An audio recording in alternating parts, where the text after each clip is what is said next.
2026ஆம் ஆண்டின் சிம்ம ராசிக்கான குரு பெயர்ச்சி பலன்கள் குறித்த விரைவான தொகுப்பு இதோ. கடந்த காலத்துல பல நெருக்கடிகளையும் அவமானங்களையும் சந்திச்ச சிம்ம ராசிக்காரர்களுக்கு வரப்போற இந்த குரு பெயர்ச்சி எப்படி ஒரு பெரிய திருப்புமுனையாகவும் நிம்மதி தரும் காலகட்டமாகவும் அமைய போகுதுன்னு தான் இப்போ நாம பார்க்க போறோம். முதலாவதாக உங்க கஷ்டங்களுக்கு ஒரு பெரிய விடுதலை கிடைக்க போகுதுங்க. சனியால கடந்த காலத்துல ஏற்பட்ட பண இழப்பு, குடும்ப பிரச்சனைகள்ல இருந்து குரு பகவான் இப்போ உங்களை ஒரு சூப்பரான பாதுகாப்பு வளையத்துக்குள்ள கொண்டு வராரு.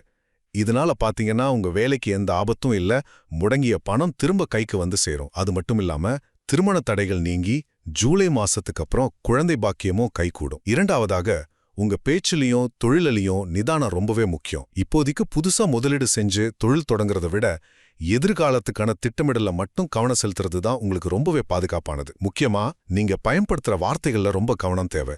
ஏன்னா தெரியாம கூட யாரையும் குறை பேசவோ காயப்படுத்தவோ கூடாது. சரியா? இறுதியாக உங்களுக்கான ஒரு சின்ன ஆன்மீக வழிகாட்டுதல். கர்ம வினைகள், தடைகள் எல்லாம் நீங்க கோயம்புத்தூர்ல இருக்கிற பேரூர் பட்டீஸ்வரர் கோயில் இல்லனா சிதம்பரம் நடராஜர் கோயிலுக்கு போய் மனதார வழிபடுங்க. குறிப்பா உங்க முன்னோர்களை மனசார மன்னிச்சு அவங்களுக்கு மஞ்சள் நிற உணவை தானமா வழங்குறதும் தட்சிணாமூர்த்தியை தரிசிக்கிறதும் நீங்க வாழ்க்கையில இழந்ததை மீட்டு தரக்கூடிய ஒரு சிறந்த தெளிவை கொடுக்கும். சுருக்கமா சொல்லணும்னா தேவையற்ற வார்த்தைகளை தவிர்த்து ரொம்ப நிதானமா செயல்பட்டீங்கன்னா இந்த குரு பெயர்ச்சி சிம்மராசிக்காரர்களுக்கு இழந்த பெருமையையும் செல்வத்தையும் மீட்டுக் கொடுக்கக்கூடிய ஒரு பொற்காலமாவே அமையும்.